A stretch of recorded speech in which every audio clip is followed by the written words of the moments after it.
ఇదేం పద్ధతి అడుగుతున్నాను నేను అట్లేదు.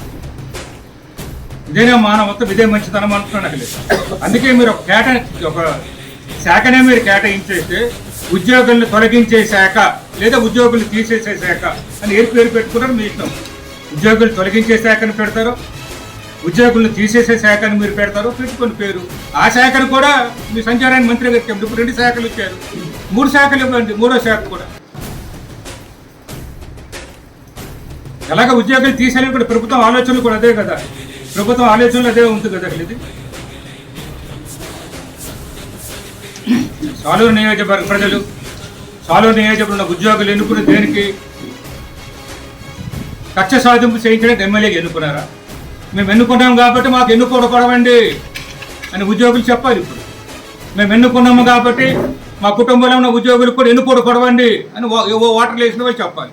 కక్ష సాధింపులు చేయండి అని ఎన్నుకున్నందుకు వెన్నుపోటు పడ్డాను. మీరు ఎన్నుకున్నారు దేనికి? ఎన్నుకున్నారు కాబట్టి వెన్నుపోటు పొడుస్తాను అంటున్నారు.